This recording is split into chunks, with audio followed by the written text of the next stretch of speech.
আসসালামু আলাইকুম প্রিয় লিসেনার্স, আমরা আজকে আবারও ফিরে আসলাম সেই 11টা বাজে রাত আপনাদের মাঝে একটি ভয়াবহ ঘটনা শেয়ার করার জন্য। প্রিয় লিসেনার্স, আশা করছি আপনারা সবাই ভালো আছেন। আজকে আপনাদের মাঝে যে ঘটনাটি আমি শেয়ার করতে যাচ্ছি, সেই ঘটনাটি আজকে বেশ ভয়ঙ্কর এবং রোমহর্ষক হতে চলেছে। তাই অনুরোধ থাকবে আজকের এই ঘটনাটি কোনো রকম স্কিপ না করে পুরোটা শোনার জন্য। চলুন এই মুহূর্তে আর কোনো রকমের কথা না বাড়িয়ে আজকে যাওয়া যাক আমাদের সেই ঘটনাটিতে। ঘটনাটি যিনি আমাদের সাথে শেয়ার করেছেন, ওনার নাম সাজ্জাদ হোসেন। ওনার বাড়ি বগুড়া জেলার পিছলগাড়ি নামক একটি গ্রামে। এই পিছলগাড়ি গ্রামটির ভয়াবহতা সম্বন্ধে আপনারা যারা যারা আজকে বগুড়া জেলা থেকে শুনছেন, তারাই হয়তো বলতে পারবেন যে এই গ্রামটির ভয়াবহতা কতটুকু। এরই মধ্যে থেকে একটি ঘটনা সাজ্জাদ ভাই আমাদের মাঝে শেয়ার করেছেন। যে ঘটনাটি ঘটে যায় সাজ্জাদ ভাইয়ের সঙ্গে। সাজ্জাদ ভাইয়ের একার সঙ্গে এই ঘটনাটি ঘটে গেলে বললে ভুল হবে, এটি ঘটে যায় সাজ্জাদ ভাইয়ের আরও দুই বন্ধুর সাথে।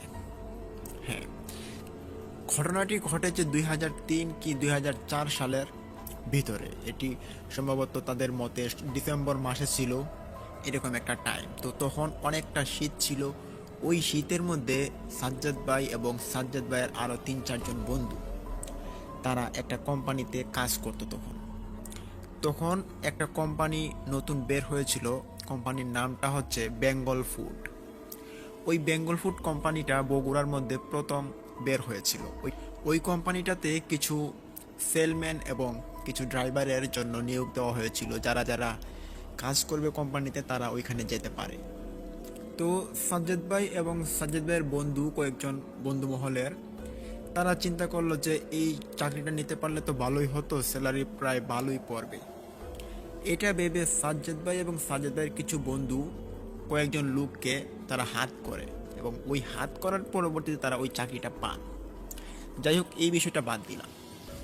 তাদের চাকরিটা হওয়ার পর তারা রেগুলার চাকরি করছে। তখন পিছলগাড়ি গ্রামটির অপর পাশ দিয়ে একটি বিশাল আকৃতির একটা খাল প্রবাহিত হয়েছে। যে খালটি ওই গ্রামটির যত ময়লা আবর্জনা বা পানি, বর্ষাকালে যে পানি জমা হতো, ওই পানিগুলোকে নিয়ে সোজা বিলের দিকে প্রবাহিত হতো, এবং ওই পানিটা গিয়ে প্রবাহিত হতো কোনো এক গাঙের মধ্যে। যাই হোক, এটা আপনারা অনেকেই জানেন। তো ওই সাজ্জাদ ভাই এবং সাজ্জাদ ভাইয়ের বন্ধুর সঙ্গে যে ঘটনাটি ঘটে, সেটা হচ্ছে একটা শীতের মৌসুমে। তখনকার সময়ে তারা ওই সেলম্যানের দায়িত্বটা নেন। যাই হোক, সেলম্যানের কাজ করছেন তারা, রেগুলারলি কাজ করছেন। এবং হঠাৎ একদিন সাজ্জাদ ভাইয়ের এক বন্ধু, সে সন্ধ্যার পর ছুটিতে সবাইকে বলে যে কালকে আমার সঙ্গে ওই রাস্তাটার মুখে একটা খারাপ ঘটনা ঘটে গিয়েছে। কি ঘটনা? বলল যে আমি ওইখান দিয়ে আসছিলাম ভ্যান গাড়ি নিয়ে, তো আমার সাথে ছিল ড্রাইভারটা, ওই যে ভ্যান গাড়ি চালায়। তো আমি তো সেল কাটি। তো আসার সময় দেখতে পেলাম যে ওই রাস্তার মাঝখানে কেউ একজন শুয়ে আছে, বেশ পাগলের মতোই ছিল। তার সামনে ড্রাইভার ভ্যান গাড়ি নিয়ে আস্তে আস্তে এগোলো। যাওয়ার পর ডাক দিয়ে বললাম যে ও ভাইয়া, আপনি একটু উঠেন, আমরা তো গাড়ি নিয়ে ওইদিকে যাব। কিন্তু না, ওই পাগলটা কোনো রকমের সারা শব্দই দেয়নি। তখন আমরা ভাবলাম যে একটু পাশ কেটে চলে যাই, যদিও পাশ কেটে যাওয়ার মতো কোনো পজিশন ছিল না। ড্রাইভারকে বললাম যে যাও, আস্তে আস্তে করে যাও। তো আমরা পাশ কেটে চলে আসি। কিন্তু যখনই আমরা তাকে পাশ কেটে ওই পারে যাই, তখনই পিছন ফিরে দেখতে পারি যে সেই পাগলটা রাস্তাতে দাঁড়িয়ে আছে। কি ব্যাপার? হঠাৎ নিমিষেই একটা মানুষ কিভাবে দাঁড়িয়ে পড়তে পারে, অবাক করা বিষয়। যে মানুষ কিনা ঘুমিয়েছিল, সেটা একটু অদ্ভুত থেকে ওই সাজ্জাদ ভাইয়ের বন্ধুর কাছে। সে ভাবে যে এটা কিভাবে হলো, সম্ভব কিভাবে। তখন সাজ্জাদ ভাইয়ের এই বন্ধুটা সে নেমে পড়ে গাড়ি থেকে, নেমে ওই পাগলটার কাছে যান, গিয়ে বলেন যে এই যে আপনি কি আমাকে শুনতে পারছেন? হ্যালো, আপনি কথা বলেন। কিন্তু না, পাগলটা কোনো রকমের সারা শব্দ দিল না। পাগলটা আস্তে আস্তে করে হেঁটে চলে গেল অপর পাশ দিয়ে। তখন চোখের সামনেই কীভাবে সে গায়েব হয়ে গেল। এটা দেখতে পান সাজেদ ভাইয়ের বন্ধু।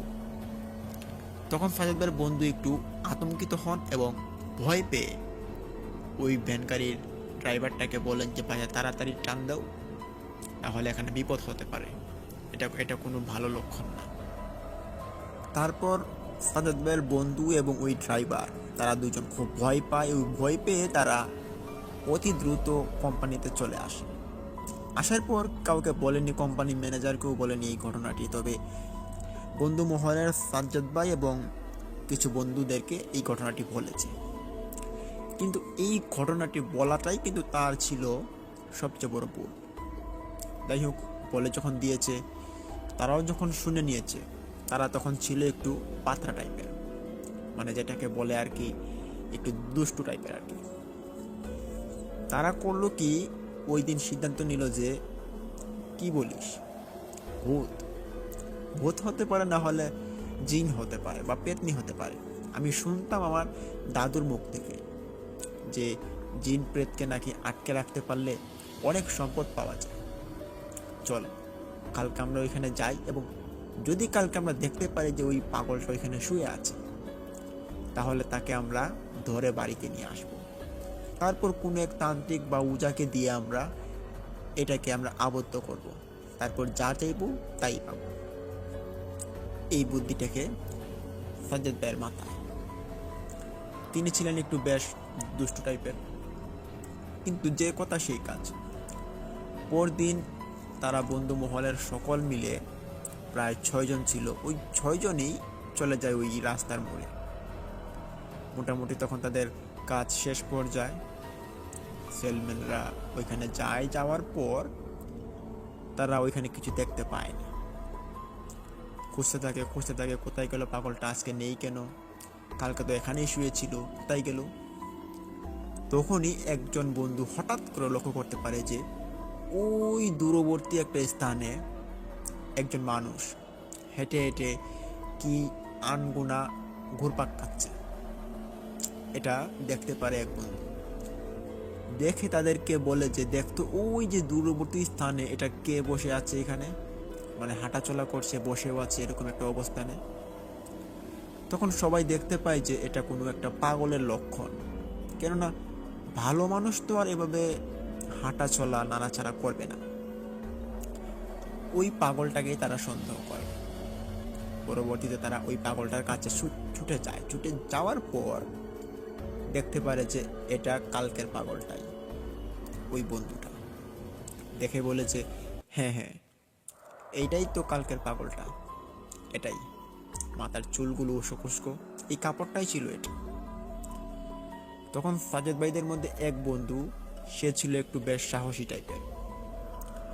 সে গিয়ে যেটা করলো, ওই পাগলটার কাছে চলে যায়, গিয়ে একটা সালাম দিল, দিয়ে বলল যে তুমি কি কোনো ভূত বা জিন?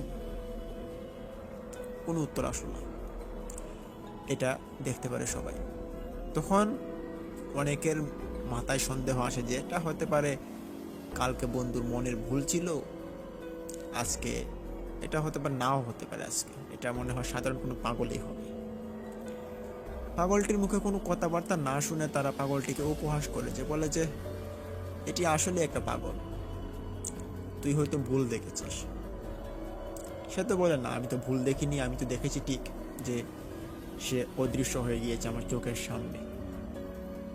তখন বলে যে এখন তো কিছু হচ্ছে না, এখন যদি কিছু হতো তাহলে কালকের তোর এই ঘটনাটিকে আমরা মেনে নিতাম, তবে আজকে দেখ শূন্যে দাঁড়িয়ে আছে, কোনো নানা শব্দও নাই, কোনো কথাবার্তাও নাই। এই বলে যখন তারা সবাই এসে পড়বে, তখন পিছন দিক থেকে এক বন্ধু ফিরে দেখেছে ওই পাগলটা 2 কাইক 3 কাইক 4 কাইক দেওয়ার সাথে সাথেই পাগলটা অদৃশ্য হয়ে যায়। এটা পরবর্তী আরেকটা বন্ধু দেখে।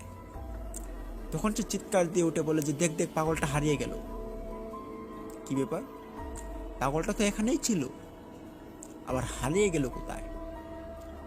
তখন সবাই আশপাশ দিয়ে সবাই খুঁজতে লাগে যে ঠিক বলেছিস তুই, পাগলটা আসলে কোনো সাধারণ পাগল নয়, এটা কোনো জিন বা পিশাচ হবে। অনেকক্ষণ খোঁজাখুঁজি করে, পাশে নর্দমা ছিল, ওই পাশে খাল ছিল, ওই পাশে দুই একটা পুরাতন বাড়ি ছিল, ওই দিকগুলো সবগুলো ভালো করে খুঁজে, কিন্তু না, ওই পাগলটিকে আর পাওয়া গেল না। তখন তারা বলল যে, না রে, আজকে তো আর পাগলটাকে মনে হয় পাওয়া যাবে না, চল বাড়ি চলে যাই, যদি কালকে আবারও আসা পড়ে তাহলে দেখবো কি করা যায়। তখন ওই দিনের মতো সবাই বিদায় নিয়ে বাড়িতে চলে আসে। যে যে কোম্পানিতে কাজ ছিল ওই কাজগুলো সম্পন্ন করেই তারা বাড়িতে চলে আসে। বাড়িতে চলে আসে সাজ্জাদ ভাই তার পরিবারকে বলে দেয় এই ঘটনাটি, যে এরকম এরকম ঘটনা ঘটে গিয়েছে। এখন তিনি সিদ্ধান্ত নিলেন যে কালকে একটা তান্ত্রিককে নিয়ে ওই জায়গাতে যাবেন এবং ওই তান্ত্রিককে দিয়ে ওই পাগলটার রহস্যটা উদ্ঘাটন করবেন। যে কথা সে কাজ। কালকে সারাদিন ডিউটি করার পর ওই তান্ত্রিকের নিকট 4 জন বন্ধু ছুটে আসে। তখন 4 জনই ছিল, কেননা আগের দিনের যে 2 জন ছিল তারা ভয় পেয়ে আর আসেনি। তারা ভাবলো হয়তো কি থেকে না জানি কি হয়ে পড়ে, এখানে না যাওয়াটাই বেটার হবে। যাই হোক, তারা 2 জন বাদ হয়ে পড়ে। 4 জন বন্ধু দৌড়ে আসে এক তান্ত্রিকের কাছে, ওই তান্ত্রিককে গিয়ে সব ঘটনা খুলে বলে এবং তান্ত্রিককে এটাও বলেছে এটা যদি কোনো জিন বা পিশাচ হয়ে থাকে তাহলে এটাকে আটকানোর পর যা যা সম্পদ পাবো তার অর্ধেক আমরা নেব, তার অর্ধেক আপনি নেবেন। তার কারণ হচ্ছে এটির হদিশ আমরা আপনাকে দিচ্ছি আর আপনি এটাকে উদ্ঘাটন করার চেষ্টা করবেন, এই কারণে। তান্ত্রিক বলে ঠিক আছে, চলো যাই। ওই দিন সন্ধ্যার পর প্রায় 7টা কি 8টা বেজে যায়। ওই সময়টাতে এশারের আজান পড়ে। ওই এশারের আজানের পরপরই তারা ওই রাস্তার মোড়ে গিয়ে দাঁড়ায়। দাঁড়ানোর পরই তান্ত্রিক হঠাৎ করে সে বলে উঠে যে এখানে কিছু একটা আছে। কি আছে? হ্যাঁ, এখানে দুষ্টু জিনেরা আছে এবং অন্যান্য কিছু মানুষও আছে যারা আমাদের মতো না। তখন বলে যে আচ্ছা তাহলে আপনি এই উদ্ঘাটনটা করেন, আমরা দেখি। তান্ত্রিক তখন বলল যে আমরা সবাই এই পাগলটাকে এখন খোঁজার চেষ্টা করি আপাতত, তারপর না হয় যেটা করার করা হবে। তখন সবাই খুঁজতে থাকে ওই পাগলটাকে, খুঁজতে খুঁজতে খুঁজতে খুঁজতে নর্দমা, খাল, ওই পুরনো 2টা বাড়ি সবগুলো খুঁজে ফেলে। ওই সময় 2-1টা ব্যান গাড়ি যেত ওই দিকে। ব্যান গাড়ি ওলারা দাঁড়িয়ে জিজ্ঞেস করে যে কি ব্যাপার ভাই, আপনারা এখানে কি খুঁজছেন? কিছু হারিয়েছে কি? বলে না, কিছু হারায়নি, আপনি চলে যান। ভ্যান গাড়ির ড্রাইভার ওলারা তারা চলে যায়, তবে এখানে তারা একটা খটকা ভেবে যাচ্ছে যাচ্ছে আর পিছন দিকে তাকাচ্ছে। তখন ওইখানে যেটা হয় যে ওই ভ্যান গাড়িওয়ালারা 4-5 জন গিয়েছিল, তবে 4-5 জনের সঙ্গেই তারা এরকম একটা খারাপ ব্যবহার করে দিয়েছিল। তারা চলে গেল। ওই সামনে একটা দোকানে গিয়ে ভ্যান গাড়ির ড্রাইভারগুলো 4-5টা একই সাথে জড়ো হলো। যেহেতু একই এলাকায় তারা ভাড়া মারে ভ্যান গাড়ি দিয়ে, তারা বন্ধুর মতো। তারাও এখানে একটা বুড়ো চাচার দোকান থেকে চা খাচ্ছিল। একজনে বলে উঠে যে এরকম ঘটনা আমার সঙ্গে ঘটেছে, ওই যে মানুষগুলো কি জানি খুঁজছে এবং জিজ্ঞেস করার পর উল্টাপাল্টা ব্যবহার করে বলে যে চলে যেতে। আমিও চলে আসলাম। এরই ঘটনার সঙ্গে এর কথার মিলে সবার কথা একই মিলে যায়। তখন সবাই বলে উঠে যে কি ব্যাপার, এখানে তো কোনো রহস্য হতে পারে। যাই হোক, এটা পরের বিষয়ে আসবে। তখন সাজ্জাদ ভাই এবং ওই তান্ত্রিকের কথা এখন আসা যাক। তারা তখন খুব মনোযোগ দিয়ে ওই পাগলটাকে খোঁজার জন্য আপ্রাণ চেষ্টা করছে। তারা খুঁজতে খুঁজতে হঠাৎ শুনতে পেল যে খালপাড় থেকে কোনো এক বন্ধু চিৎকার দিয়ে ওঠে। ওইটা শুনতে পায় সাজ্জাদ ভাই এবং ওই তান্ত্রিক। শুনতে পেরে তারা ওই খালের দিকে দৌড়ে ছুটে যায়। বাট ওই খালের মধ্যে যাওয়ার আগে আগে যেটা হওয়ার সেটা হয়ে গিয়েছে। সাজ্জাদ ভাইরা তখন ওই খাল পাড়ে গিয়ে দেখতে পারে যে এখানে একজন মানুষ শুয়ে আছে। তারা এটা দূর থেকে দেখে যে কুয়াশার ভিতরে খাল পাড়ে একজন মানুষ শোয়া অবস্থায় পড়ে আছে। সাজ্জাদ ভাই দৌড় দিয়ে গেল, গিয়ে দেখতে পেল যে তার বন্ধু এখানে পড়ে আছে সেন্সলেস হয়ে। তখন তাকে জ্ঞান ফেরানোর জন্য ডাকাডাকি করা হয়, কিন্তু তার জ্ঞান ফিরে না। তাকে কাঁধে করে উপরে নিয়ে আসা হয় এবং মুখে যখন পানি ছিটানো হয়, ওই পানি ছিটানোর পর তার জ্ঞান ফিরে। জ্ঞান ফেরার পর বলছে, আমার সারা শরীরে কি ব্যথা করছে, উফ, আমাকে খুব আঘাত করেছে খুব জোরে। জিজ্ঞেস করা হলো, কি হয়েছে তোমার, এমন করছো কেন, কোনো সমস্যা কি? বলে উঠলো যে আমার সারা শরীর ব্যথা করছে, আমার পিঠে যেন দাগ হয়ে গিয়েছে, একটু শার্টটা খুলে দেখো তো। তখন হারিকেনের আলোয় ওই তান্ত্রিকটা তার শার্টটা খুলে দেখতে পেল ওই বন্ধুর পিঠে বড় একটা নখের আঁচড়, যেটা অনেকটা ক্ষত হয়ে ওই পিঠের ভিতরে ঢুকে পড়েছে এবং মনে হচ্ছে কেউ একজন রাক্ষসের নখ দিয়ে এর পিঠ টেনে দিয়েছে। তান্ত্রিক এই বিষয়টা লক্ষ্য করে সে বলে যে সর্বনাশ, একে তো কালো পিশাচ আক্রমণ করে বসেছে, তাড়াতাড়ি একে বাড়িতে নিয়ে যাও এবং তাকে অতি দ্রুত চিকিৎসাতে পাঠাও। তান্ত্রিক বলে যে এটা আমার দ্বারা সম্ভব হবে, তবে তার এখন চিকিৎসার দরকার, এখানে ওষুধ লাগানোর দরকার, তাড়াতাড়ি যাও। তখন সাজ্জাদ ভাইদের সঙ্গে থাকা আরেকজন লোককে বলল যে তুমি তাকে নিয়ে চলে যাও, আর আমি আর তান্ত্রিক বাবা আসছি, যাও। এই বলে তাকে পাঠিয়ে দেওয়া হয় হাসপাতালে। হাসপাতাল তখন কাছেই ছিল, সদর হাসপাতাল। ওইটাতে নিয়ে যাওয়া হয় একটা ভ্যান গাড়ি করে। তখন ওইখানে সাজ্জাদ ভাই এবং ওই তান্ত্রিক তারা আস্তে আস্তে করে পা ফেলছে এবং এগোচ্ছেন ওই খালপাড়ের দিকে। ওই খালপাড়ের দিকে কি এমন রয়েছে যার কারণে বন্ধুটার এরকম পিঠে আঁচড় পড়েছে, সে সেন্সলেস হয়ে পড়েছে। নিশ্চয়ই এখানে কিছু একটা আছে। এই রহস্যটা উদ্ঘাটন করার জন্যই তারা এদিকে এগোতে থাকে। এগোতে এগোতে ওই খালপাড়ের নিকট তারা চলে যায়। খালপাড়ের নিকট গিয়ে তারা দেখতে পায় যে ওই পানিটা বাতাস ছাড়াই ঢেউ উঠছে। ঢেউ দেখে তারা চিন্তা করে যে কি ব্যাপার, এখানে পানির মধ্যে বাতাস ছাড়া ঢেউ উঠে কিভাবে? পানিতে ঢেউ উঠতে উঠতেই হঠাৎ একটা কালো ফনা তোলা সাপ তাদের সামনে ভেসে ওঠে। ওই সাপটা দেখে ওই সাজ্জাদ ভাই এবং তান্ত্রিক খুব ভয় পায়, তারা পিছিয়ে চলে আসে। ওই সাপটা মুখ থেকে জিব্রা বার করছিল, খুব ভয়ানক দেখাচ্ছিল সাপটিকে। মনে হচ্ছে যে একটা রাক্ষসের সাপ ওইখানে দাঁড়িয়ে আছে। বেশ বড় ছিল, একসঙ্গে 10-15টা মানুষ সে গিলে খেয়ে ফেলতে পারবে, এরকম মোটা ছিল আর কি মুখের যে সাইজটা। তারা ভয় পেয়ে পিছন দিকে যাচ্ছিল। হঠাৎ করে ওই সাপটা আরো বড় হতে থাকে, আশপাশে কেউ নেই। তখন যে তারা চিৎকার দিবে, ওই চিৎকার দেওয়ার যে মুখে একটা শক্তি থাকা দরকার, ওই শক্তিটাও তারা হারিয়ে ফেলে। ওই সাপটা দূর থেকে ফনা তুলে এসে তান্ত্রিককে ছুপল মারে। এটা দেখতে পায় সাজ্জাদ ভাই।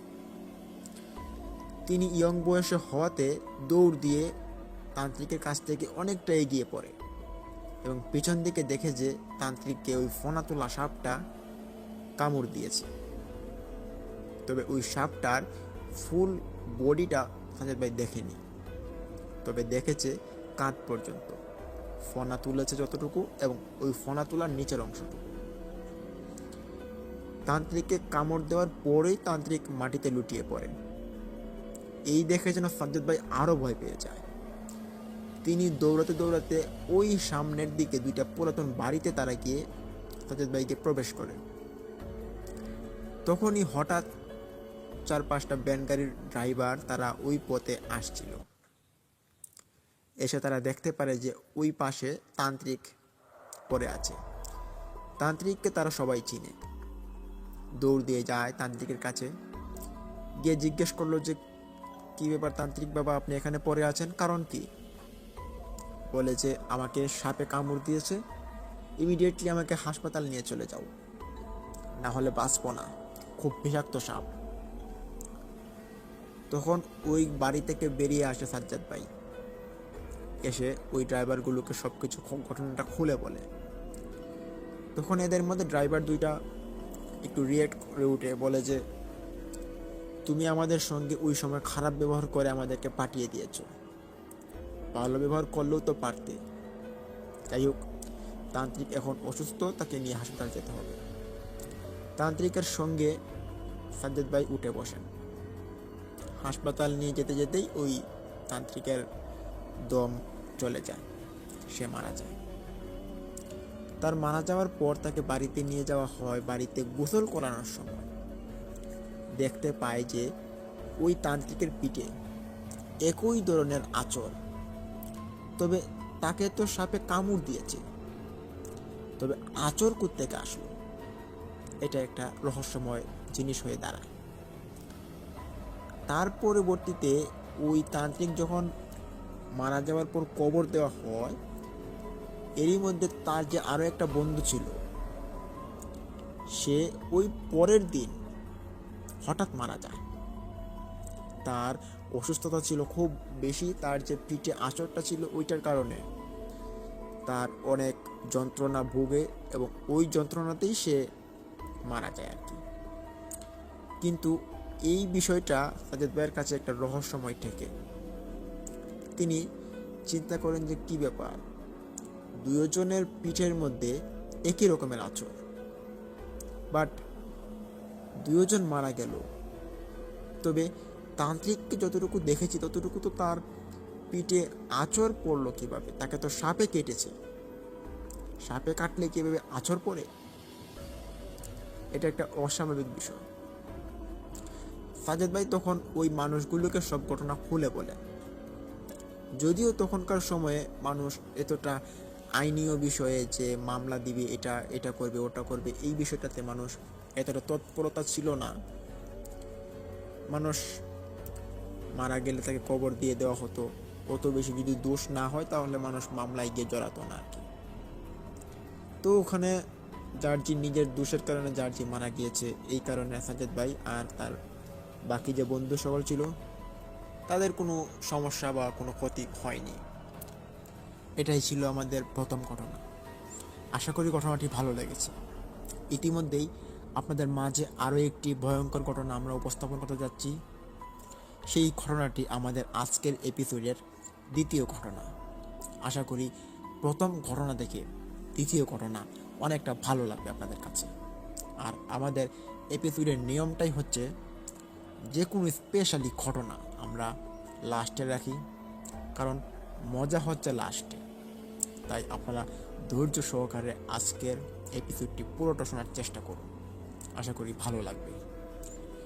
এরই মধ্যে আরও একটি কথা বলবো আপনাদের মাঝে, প্রথম ঘটনাটি কেমন লেগেছে। যদি সাজ্জাদ ভাইয়ের ঘটনাটি একটু ভালো লেগে থাকে তাহলে লাইক দিন, কমেন্ট করুন, শেয়ার করে বন্ধুবান্ধবদের মাঝে ছড়িয়ে দিন এবং অবশ্যই আমাদের এই চ্যানেলটিকে সাবস্ক্রাইব করে আমাদের অগ্রযাত্রাকে আপনারা আরও সহজ করে তুলুন, বাড়িয়ে তুলুন এবং প্রতিদিন যাতে আপনাদের মাঝে আমরা সেই ঘটনাটি উপস্থাপন করতে পারি, এরই জন্য আমাদের চ্যানেলটিকে সাবস্ক্রাইব করুন। যাই হোক, আর দেরি করছি না, এখন আমরা চলে যাব আমাদের আজকের এপিসোডের ভয়াবহ লোমহর্ষক দ্বিতীয় ঘটনাটিতে। ঘটনাটি যার সঙ্গে ঘটে গিয়েছে ওনার নাম হাবিব মিয়া। ওনার বাড়ি কিশোরগঞ্জের ভুরাকাট নামক একটি জায়গাতে। ওইটা একটা ছোটোখাটো একটা গ্রাম বললেই চলে, যেখানে একটা ছোটোখাটো গাং রয়েছে। ওই গাঙের আশপাশ ধরে কিছু মানুষ বসতি স্থাপন করে ওইখানে থাকা শুরু করেছে।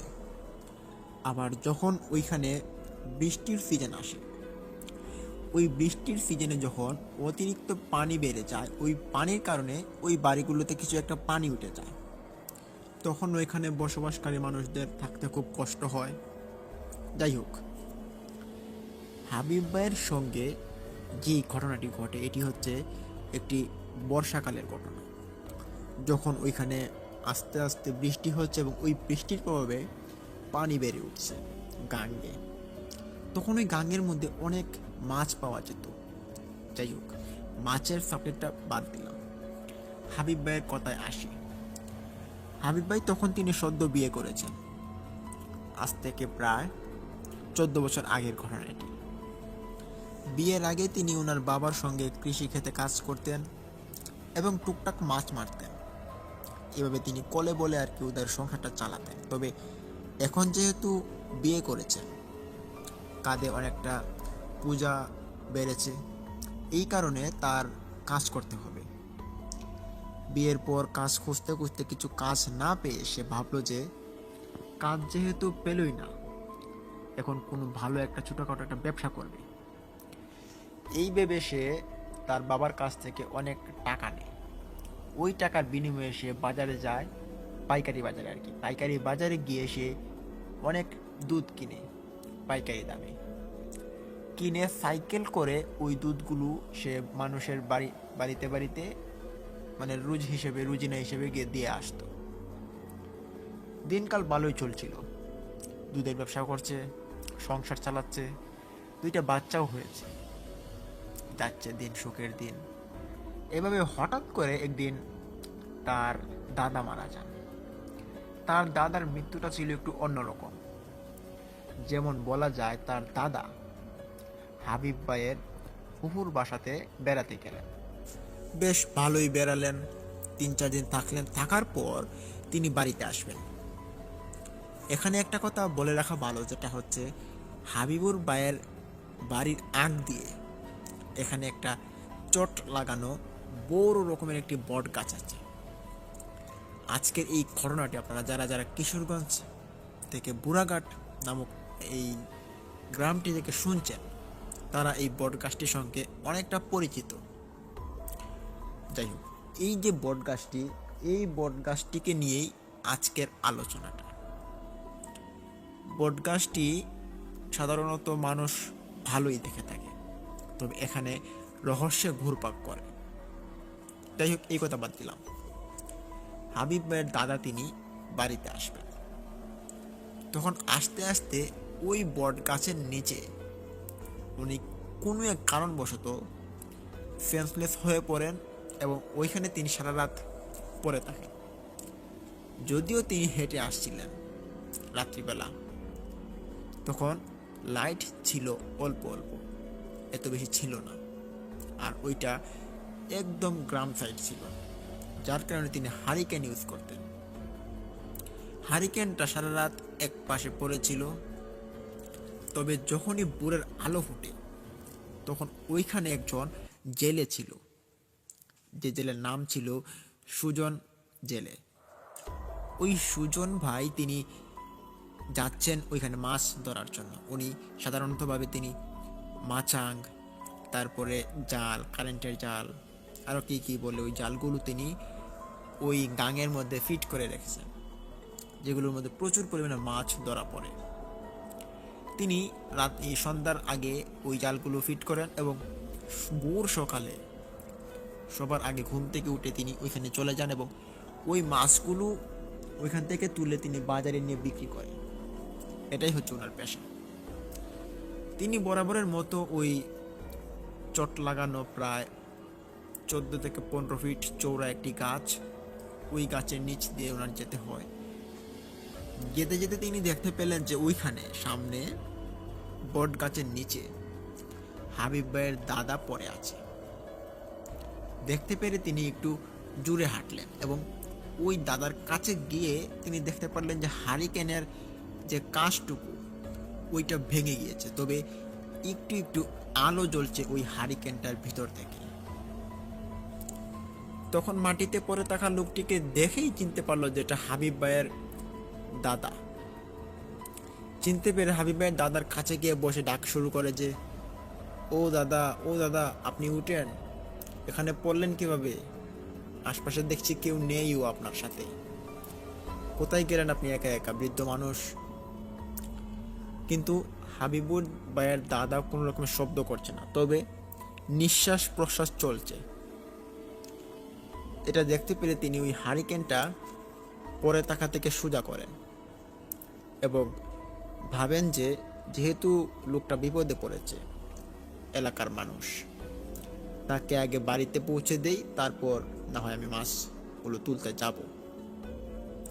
হারিকেনটা এক হাতে নিয়ে ওই দাদাকে এক কাঁধে করে নিলেন। দাদা ছিলেন একটু হ্যাংলা টাইপের, এর কারণে তার সমস্যা হলো না তাকে কাঁধে করে নেওয়ার জন্য। পথ ধরে তিনি বাড়িতে চলে যান। বাড়িতে গিয়ে ডাক শুরু করেন। ডাক শোনার পর সবাই উঠে জিজ্ঞেস করে, কি হয়েছে? দেখুন আপনাদের দাদার অবস্থা, তিনি ওই রাস্তার মধ্যে বটগাছের নিচে পড়েছিল, তাকে কাঁধে করে নিয়ে আসলাম। বাড়ি থেকে প্রথমত দুইজন লোক বেরিয়ে আসে, তারা চিৎকার শুরু করে দাদার এই অবস্থা দেখে। আস্তে আস্তে করে ঘর থেকে, বাড়ি থেকে, পাশের বাড়ি থেকে লোকজন বেরিয়ে আসে, এসে দেখতে পারে যে তার দাদা সেন্সলেস অবস্থায় এখানে পড়ে আছে। তখন হাবিব ভাইয়ের যে দাদি ছিলেন উনি বললেন যে ওনার তো কালকে আসার কথা ছিল, আমি ওরা ভাবলাম যে কালকে হয়তো পাঠায়নি রাত করে, এর জন্য আজকে আসবে, তবে আজকে উনি অজ্ঞান হয়ে আসবেন এটা কে জানে। কিন্তু তখন তো ওই দাদাকে জ্ঞান ফেরাতে হবে। সবাই পানি নিয়ে আসলেন, চোখ মুখে পানি দিলেন, দেওয়ার পর ওনার জ্ঞান ফিরে না। হাসপাতালে নিয়ে যাওয়া হয়। ওই হাসপাতালে নিয়ে যাওয়ার পর ডাক্তার বলে যে তিনি মারা গিয়েছেন। তবে এখন আর ওনার যে পেটের মধ্যে যে একটা উঠানামার একটা শ্বাস নিঃশ্বাস নেওয়ার সময় যেরকম হয় আর কি, ওইটা আর দেখা যাচ্ছে না। যদিও এটা আগে দেখা গিয়েছিল, ওনার শ্বাস নিঃশ্বাস চলছিল, ডাক্তারের কাছে নিয়ে যাওয়ার পর এটা আর দেখা যাচ্ছে না, তিনি পুরোপুরিভাবে মারা গিয়েছেন। রহস্যজনক একটি মৃত্যুতে সবাই আবেগপ্রবণ হয়ে দুঃখিত মনে সবাই ভেঙে পড়ে।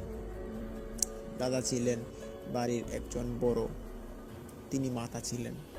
যাই হোক, ওনার কবর দেওয়া হয়। ওই কবর দেওয়ার 3-4 দিন পরেই ওই দাদার যে স্ত্রী ছিলেন, দাদি, ওনার সঙ্গে কিছু খারাপ ঘটনা ঘটে, যেগুলো হচ্ছে যে উনি মাঝে মধ্যে স্বপ্ন দেখে তিনি দৌড় দিয়ে বাড়ি থেকে বের হয়ে আসতেন, এবং মাঝে মধ্যে তিনি ওই স্বপ্নটা দেখার পর উল্টাপাল্টা চিৎকার করতেন। তবে কি স্বপ্ন ওইটা কিন্তু উনি কাউকে বলতেন না। কী কারণে বলতেন না এটি হয়তো নিজেই জানেন। যাই হোক, ওনার বিষয়টা বাদ দিলাম। এখন আসা যাক হাবিবুর ভাইয়ের বিষয়ে। হাবিব ভাই ওনার দুধের ব্যবসা, ওই দুধের ব্যবসা তিনি করতে করতে বেশ ভালোই চলছিল। তিনি ওই বটগাছটার নিচ দিয়ে ওনার বাড়িতে আসা যাওয়া করতেন। যেহেতু ওই বড় রকমের চটকা লাগানো বটগাছটা ওই গাঙের পাড় দিয়ে গিয়েছে, সেহেতু সবাইকে তো এদিকেই আসতে হবে। বরাবরের মতোই হাবিব ভাই তিনি তার সাইকেল করে বাড়ি থেকে রওনা দিলেন 2 ড্রাম দুধ নিয়ে। সাথে করে একটি গ্লাস নিলেন, যে গ্লাসটি দিয়ে তিনি মাপ দেন এবং ওই মাপ অনুযায়ী মানুষের বাসায় বাসায় তিনি দুধ দেন। তিনি বের হয়ে গেলেন দুধ বিক্রি করার জন্য। যেতে যেতে তিনি সারা দিন দুধ বিক্রি করলেন। দুধ বিক্রি করার পর সন্ধ্যার দিকে তিনি বাড়িতে আসবেন। ওই বাড়িতে আসার আগ মুহূর্তে উনি যে বটগাছটা অতিক্রম করে আসবেন, ওখানে তিনি হঠাৎ দেখতে পান যে ওনার সাইকেলটা আটকে গিয়েছে। কি ব্যাপার, সাইকেল আটকালো কিভাবে? ভাবলো যে হয়তো পারে যে ব্রেকের মধ্যে কোনো সমস্যা হয়েছে বা সাইকেলে কোনো সমস্যা হয়েছে। তিনি নামলেন, হাঁড়িতে মানে ড্রামে দুধ ছিল অল্প।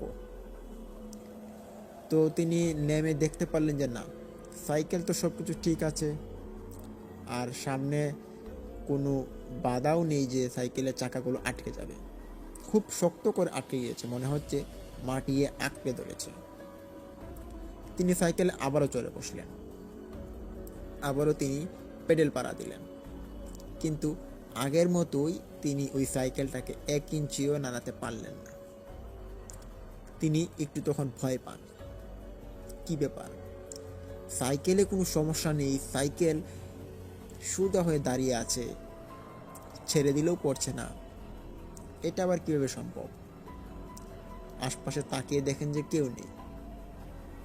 তখন সন্ধ্যার পরবর্তী সময়, তখনকার সময়ে কিন্তু মানুষ ঘুমিয়ে যেত প্রায় সন্ধ্যার পরেই, আর সন্ধ্যা হলে তো কেউ বাড়ি থেকে বেরই হতো না। তিনি আশপাশে খুঁজে কাউকে না পেয়ে তিনি ওই সাইকেলটাকে নাড়ানোর চেষ্টা করে, কিন্তু সাইকেল তো নাড়ানোর মতো অবস্থায় নেই। তিনি তখন ওই দুধের ড্রামটাকে ভাবলেন যে যদি নামিয়ে দিই তাহলে তো পারে সাইকেলটা ছুটতে পারে, কিন্তু না, কোনো কাজ হলো না। তিনি তখন একটু ভয় পেতে লাগেন, শরীর ঘাম শুরু করে। আশপাশে ঘুরতে ঘুরতে তিনি হঠাৎ করে উপর দিকে চোখ যায়। উপর দিকে দেখতে পারেন যে বট গাছ থেকে লম্বা একটা চুল, মানে এক গোছা চুল, ওইটা নিচের দিকে প্রবাহিত হচ্ছে।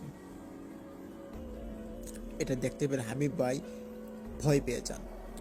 তিনি 2-3টা লাফ দিয়ে একটু খানিকটা দূরে চলে যান। ওই দূর থেকে দেখতে পারলেন যে ওনার সাইকেলের মধ্যে চুলগুলো পরে আসে, এবং ওই চুলগুলো ওই ড্রামগুলোর মধ্যে যেমন পড়ে গেল মনে হলো। কিছুক্ষণ পর ওই চুলগুলো উধাও হয়ে গেল। তিনি এটা নিজ স্বচক্ষে দেখতে পারেন। চুলগুলো চলে যাওয়ার পর তিনি ভাবলেন যে সাইকেলটাকে তো যে করেই হোক নিতে হবে আমার এখান থেকে। এই সাইকেলটাই হচ্ছে আমার ব্যবসার একমাত্র পুঁজি, এটাকে হাতছাড়া করে দিলে আমার সর্বনাশ হয়ে যাবে। তিনি ওই সাইকেলটার কাছে চলে যান, গিয়ে দেখতে পান সাইকেলের ড্রামে যতটুকু দুধ ছিল 1 ছিটা দুধও নেই। দেখতে পেরে তিনি একটু অবাক হন এবং ভাবেন যে কি ব্যাপার, কেজি খানিক দুধ ছিল ড্রামের ভিতরে, এখন 1 ছিটা দুধও নেই। দুধগুলো যেমন কেউ ধুয়ে নিয়ে চলে গিয়েছে এমন মনে হচ্ছে। এটা কি আসলে ওই চুলগুলোর কারিশমা? তিনি তখন আপসেট হয়ে বুঝতে পারেন না এটা আসলে কি ছিল। সাইকেলে আবারও চড়ে বসেন। এবার খুব শক্ত মনোবল নিয়ে তিনি সাইকেলে চড়েন, খুব জোরে পেডেল মারেন, কিন্তু এবারে জোরে পেডেল মারার সঙ্গে সঙ্গেই সাইকেলটা ওইখান থেকে ছুটে যায়। ছুটে যাওয়ার দেখে উনি আকাশ যেন হাতে পেয়ে গেলেন। খুব জোরে জোরে সাইকেল চালালেন, বাড়িতে চলে আসলেন। বাড়িতে এসে ওই দিন আর কাউকে কিছু বলে না, ওনার স্ত্রীকেও বলে না, যারা যারা ছিলেন বাড়িতে তাদেরকেও কিছু বলে না এই বিষয়টা। উনি কিছু না বললেও ওনার পরিবারের লোকজন কিন্তু কিছুটা সন্দেহ করেছে ওনাকে, কেননা উনি যে বাড়িতে এসেছেন আর আগের দিন যে আসতেন, আগের দিন থেকে আজকের আসাটা একটু অন্যরকম ছিল। আগে সে খুব স্বাভাবিকভাবে আসতো, আসার পর সে গোসল করতো, খাওয়া দাওয়া করতো, তারপর ঘুমাতো। কিন্তু ওই দিন সে বাড়িতে আসে, না গোসল না খাওয়া, এসে শুয়ে পড়ে। এরকম ভাবভঙ্গি দেখে তার স্ত্রী জিজ্ঞেস করে যে কি হয়েছে, কি ব্যাপার, আচ্ছা গোসল করলা না? বলে যে না, গোসল করবো না, ভালো লাগে না। কিন্তু সে যে কথা বলছে তার কথার মধ্যে কিন্তু অনেকে সন্দেহ করে ফেলেছে। যদিও পরবর্তীতে তার কাছের লোকজন আসছিল, সবাই সন্দেহ করেছে, কিন্তু সে বলেনি। যাই হোক, এই দিনটা চলে যায়। পরের দিন তিনি আবারও বেরিয়ে যান একই উদ্দেশ্যে দুধ বিক্রি করার জন্য। তখন তিনি ভাবলেন যে আগের দিন দুধ টাকার জন্যই হয়তো ওই বট গাছ থেকে চুলগুলো নেমে এসেছে এবং আমার দুধগুলো নিয়ে চলে গেল। আজকে আর এক ফোঁটা দুধও নিয়ে আসবো না, আর আজকে দেখব কি হয় আমার সাথে। তিনি বরাবরের মতো দুধ বিক্রি করলেন, তবে ওই দিনও প্রায় 1.5-2 কেজি দুধের মতো বেঁচে গেল। কিন্তু দুধগুলো ওই বটের কাছে নিচ দিয়ে নিয়ে গেলেই তো সমস্যা হয় একটা। তিনি এই প্রবলেমটা আগেও কিছু একটা ফেস করলেও এই ফেসটা কিন্তু একটু বেশি রকমের ছিল। তিনি ভাবলেন যে এই দুধগুলো একটা চায়ের দোকানে দিয়ে চলে যাই, তার থেকে না কালকে টাকা নেই। এই বলে চায়ের দোকানদারের কাছ থেকে বললো যে আপনি দুধটুকু রেখে দিন, আমাকে 2 দিন পরে টাকা দিলেও সমস্যা নেই। তিনি দুধগুলো ওইখানে দিয়ে চলে আসেন বাড়িতে।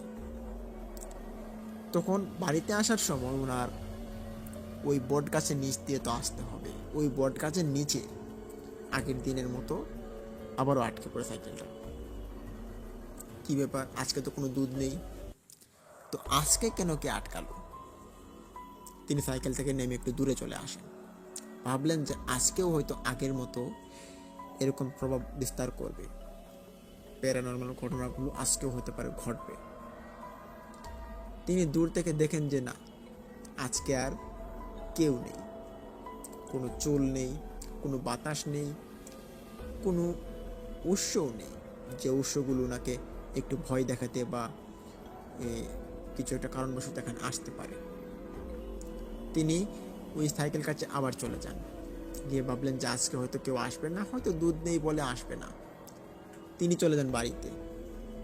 সাইকেলও ওই দিন ছুটে যায়।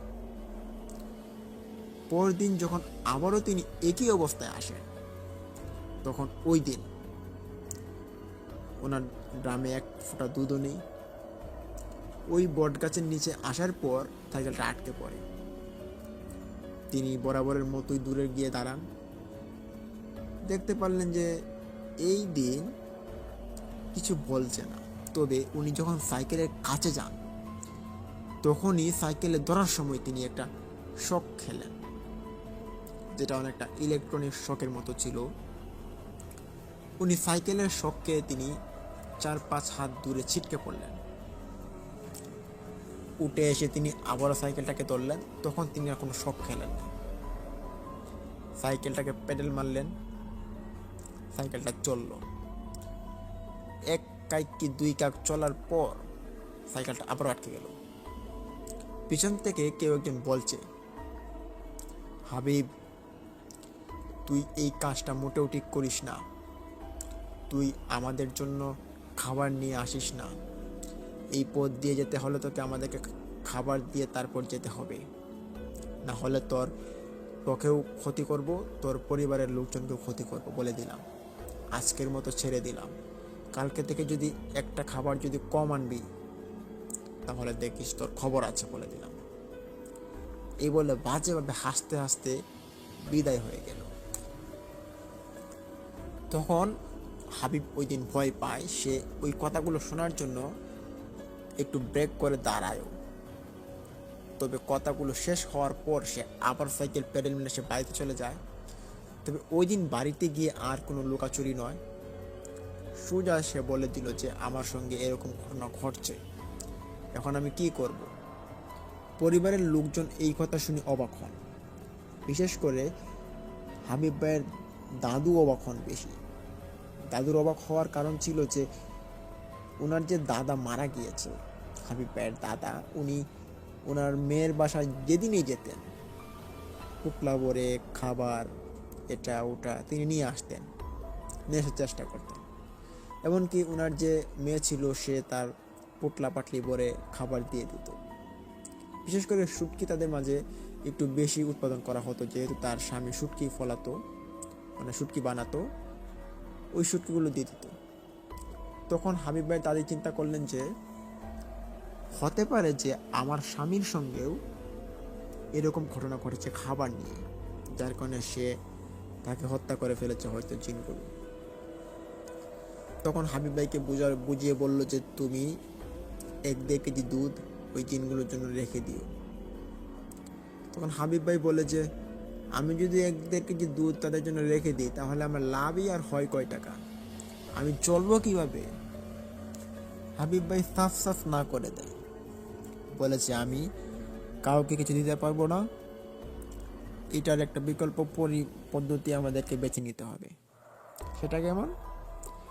বলে যে কোনো ভালো কবিরাজ বা তান্ত্রিককে ডেকে আনো, যে আমাদেরকে এই বিষয়টাকে সাহায্য করতে পারবে। কিন্তু তাদের মুডে একদমই এই কবিরাজের বিষয়টা তাদের নেই। তারা এটা বিশ্বাস করতো না যে কবিরাজে কিছু করতে পারে। বলে যে যা, বাদ দে, এটা হবে না। আর দুধ যদি যে চেয়ে থাকে, যেহেতু জিন জাতি আছে তো চাইতে পারে, তো তাদের জন্য এই 1-1.5 কেজি দুধ রেখে দিস, সমস্যা নেই। হাবিব ভাই তখন আর কোনো কথা বললেন না। তিনি বললেন যে তোমরা সবাই চলে যাও। সবাই চলে যাওয়ায় তিনি ওই দিন ঘুমিয়ে পড়েন। পরদিন সকালবেলা তিনি দুধ নিয়ে আর যান না। বাড়িতে মানুষজন জিজ্ঞেস করে, কি ব্যাপার, আজকে তুমি দুধ নিয়ে যাওনি কেন?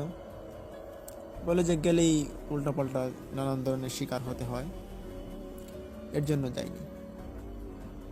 তখন তিনি ওনার একজন বাতিজা ছিল, নাম ছিল রাহাত।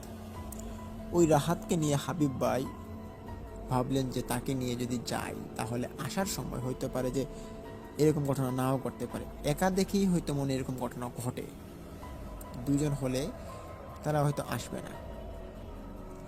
ওই রাহাতকে নিয়ে তিনি ওই দিন যাত্রা করেন দুধ বিক্রি করার জন্য। বাড়ি থেকে বের হয়ে যান সাইকেল নিয়ে, সারাদিন দুধ বিক্রি করলেন। বাড়িতে আসবেন এখন। তো ওই বটগাছটার নিচে ওই দিন আসার সময় তারা আগের দিনের মতো আবার সাইকেলটা থেমে যায়।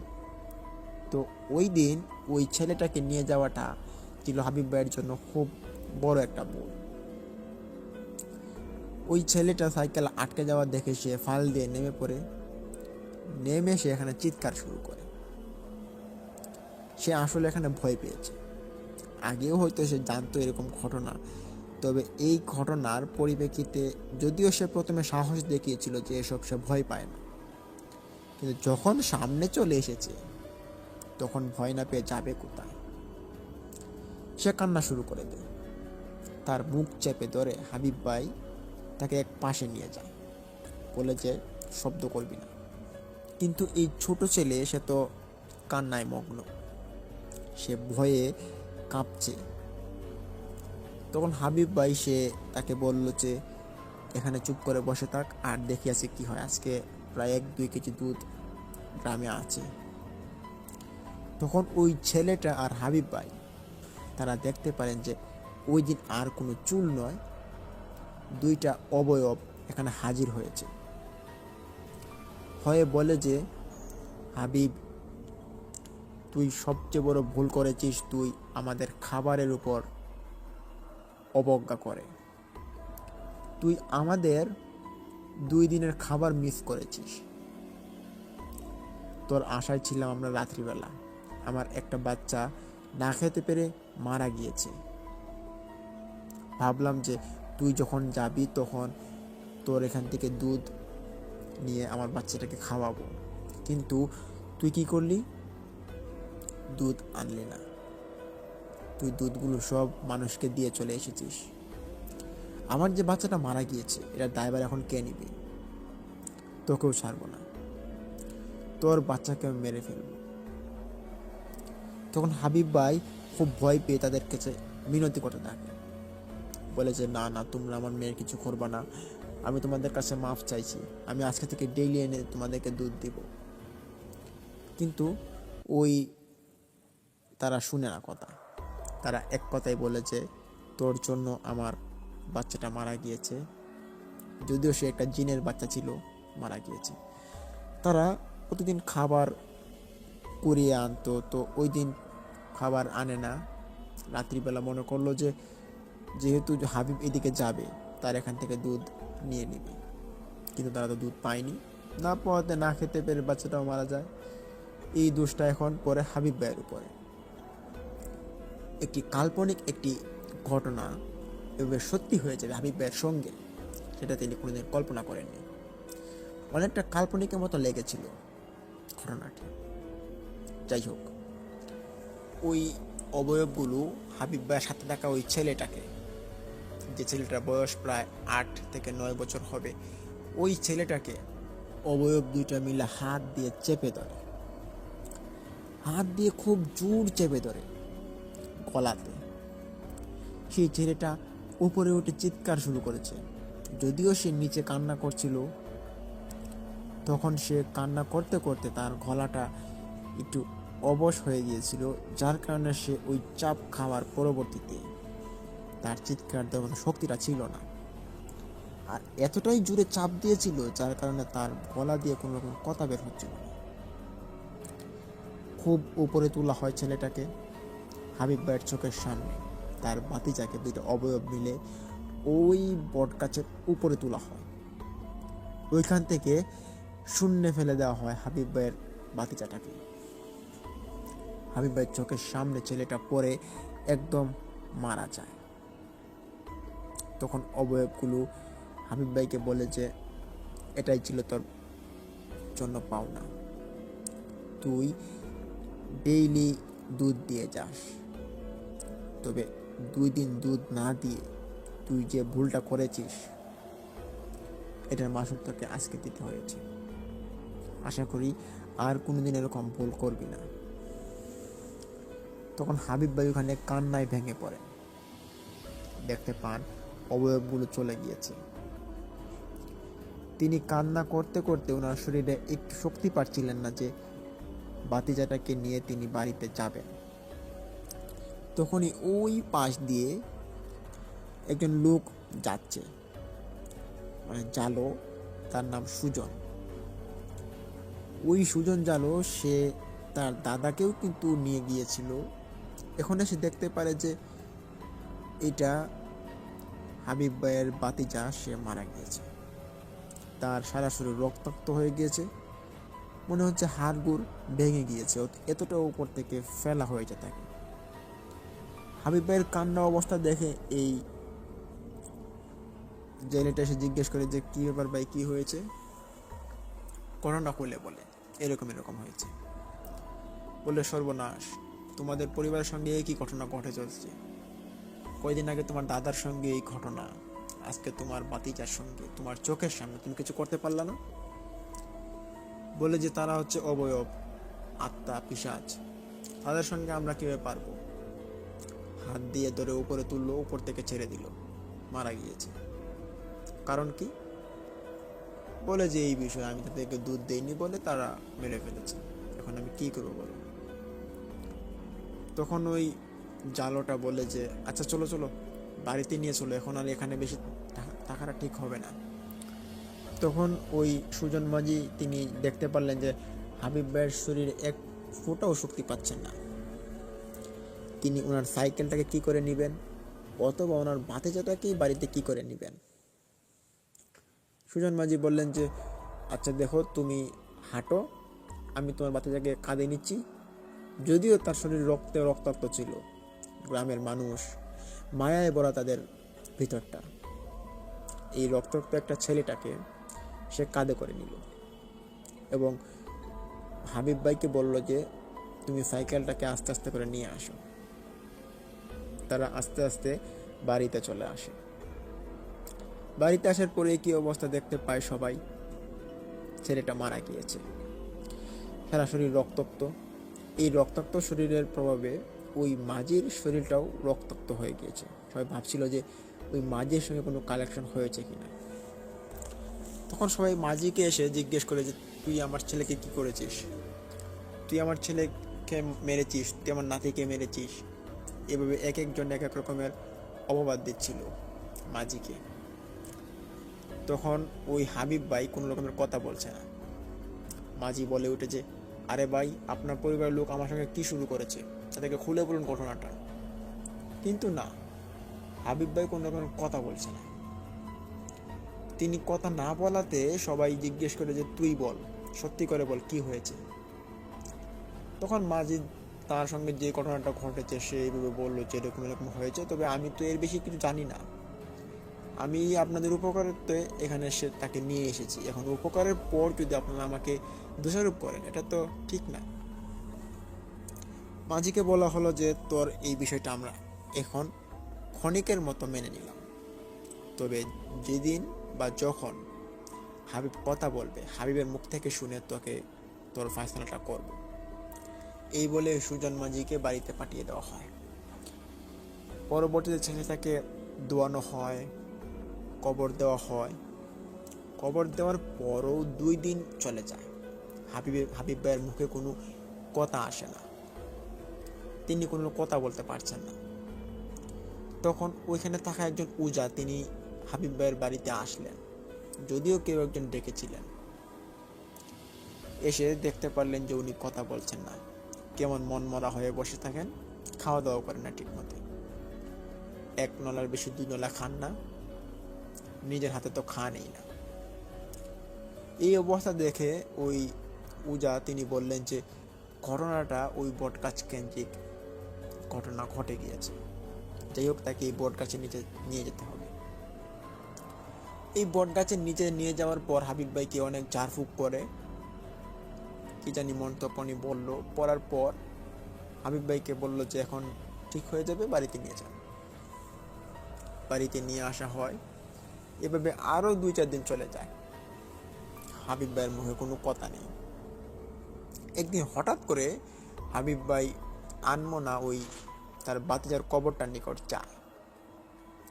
এটা দেখতে পারে হাবিব ভাইয়ের স্ত্রী এবং হাবিব ভাইয়ের 2টা ছোট ছোট বাচ্চা। তারা বাইরে খেলা করছিল এবং হাবিব ভাই হুট করে ওই কবরস্থানের কাছে চলে যায়। গিয়ে তিনি কি জানি বলছেন, এটা শোনার জন্য 2জন মানুষ তার পিছনে। শুনতে পারে যে সে বলছে যে আমাকে ছেড়ে দাও, আমাকে মাফ করে দাও। মানে সে যেন খুব একটা পাপী একজন লোক, যার কারণে সে মাফ চাচ্ছে খুব গভীরভাবে। শুনতে পারে 2-3 জনে, শুনে সবাইকে বলে, কিন্তু তখন আর কি করার, সে তো এই ভয়ে হতে পারে এরকম কথাবার্তা বলছে। কিন্তু ঠিক তখনই যেটা হয়, সে তার যে কথা বলার স্টাইলটা এটা আবার ফিরে পায়। ওই কবরস্থান ঘুরে আসার পর সে বাড়িতে এসে তার বউকে বলে যে আমাকে ভাত দাও, ভাত খাবো। তার মাকে বলে যে আম্মু তুমি এটা করনি কেন, ওটা করেনি কেন। বাচ্চাগুলোর সঙ্গে খেলাধুলা করে প্রায় আগের মতো হয়ে গিয়েছে। দেখতে পেরে সবাই খুশি হলো। যদিও বাতিজা মারা গিয়েছে, জানে ওইটা একটা সুখের ছায়া ছিল, তবে সে যে কথা বলে না হাবিব ভাই, এর জন্য কিন্তু তাদের পরিবারটা আরো ভেঙে পড়েছিল।